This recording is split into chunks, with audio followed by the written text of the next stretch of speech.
Hello everyone! I am Ma'am Kat and welcome to my YouTube channel.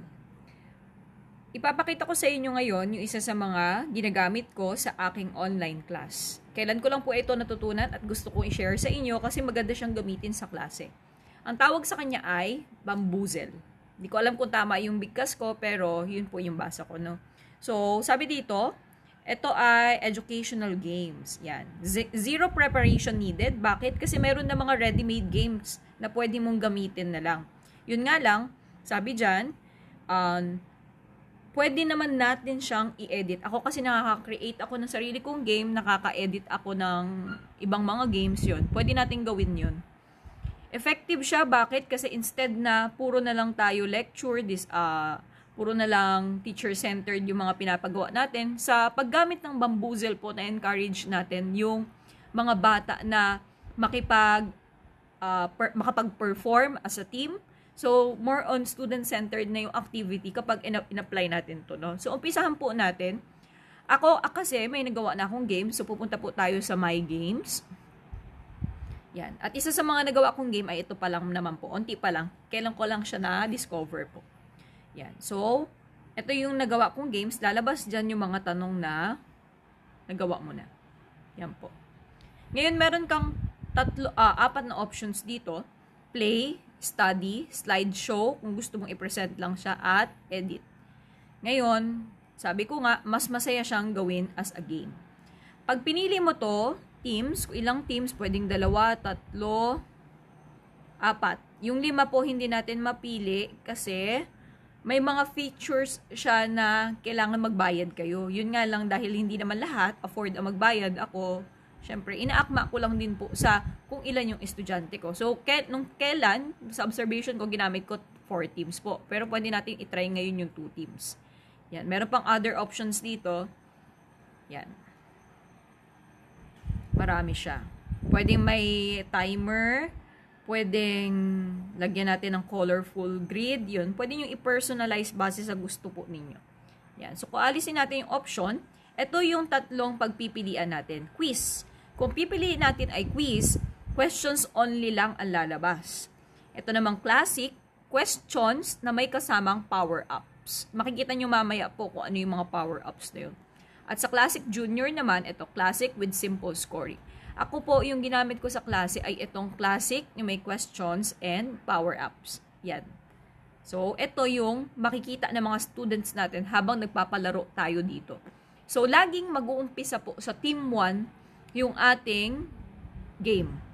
So, yung Team 1, pipili siya ng number. Yan. Makikita nyo naman meron tayong 10 tiles. Sa numbers na yan, pwedeng yung mapili nila ay question o kaya power up. So, umpisa na natin. Halimbawa, 8 ang pinili niya. Nagkataon question. So, tatanungin niyo po sila, yan, what is the exponent in this expression? Sasabihin naman nila kung ano yung sagot nila, no? Ngayon, pwede niyo po silang encourage na i-turn on your mic nila tapos para mag-discuss sila konti, pwede pong ganun. Tapos, pag chinek natin, yan, sinabi na nila yung score, yung sagot nila. Pag chinek natin, makikita natin kung tama nga ba. So, kung mali, oops, ang pipindutin natin. Pag tama, okay. Yan. So, kunwari, tama yung team 1. Okay po yung pinindot ko. Makikita nyo dito, meron siyang 15 points. Kasi yun yung inassign ko po na score nila. Next. Paano na ngayon, ang titira na ngayon ay team 2. So, pipili na naman sila ng number. Halimbawa, 6 ang pinili nila. Ayan. Ito na ulit yung tanong. Pagtapos na sila magsabi ng sagot nila as a team, check natin kung sila ay mali. Oops. Yan. Wala po nadagdag sa team 2 na score kasi sila ay mali. Ngayon, babalik po yung sa team 1 yung pagtira. So, magiging 4 na tayo. 4 yung pinili nila kunwari. Yan. Check ulit natin kung tama o mali. Halimbawa, sinabi na nila po yung sagot nila ay 3. Mali yung 3. So, oops. Yan po. No? Hindi mababawasan yung score. Yun nga lang, hindi siya madadagdagan. No? May mga times naman, yan. Check natin. So, okay. Kunwari, tama. Pick a number ulit. Kunwari, mali. Yun. Pick a number ulit. Ayan, tama. Pick a number ulit. Halimbawa, mali. Pick a number ulit. Ayan, tama. Pick a number ulit. Halimbawa, mali. Pick a number ulit. Ayan, tama. Pick a number ulit. Halimbawa, mali. Pick a number ulit. Ayan, tama. Pick a number ulit. Halimbawa, mali. Pick a number ulit.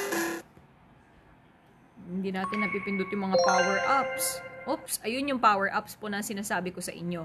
Pag napili nila itong number na to, pwede silang magkaroon ng power-ups. Sa kaso po na to, so, ang napindot nila ay take 15 points. Yung team 1 ay magti-take ng 15 points. So, ayun.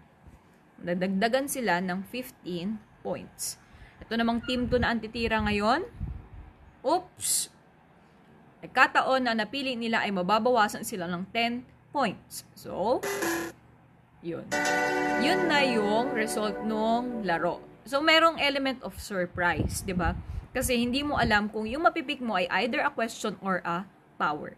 At makikita nyo naman na dahil ang pinakamataas na score ay si Team 1, kaya sinabi na siya yung champion po, no? So, actually, meron tayong 3 buttons pa dito sa bandang upper right natin.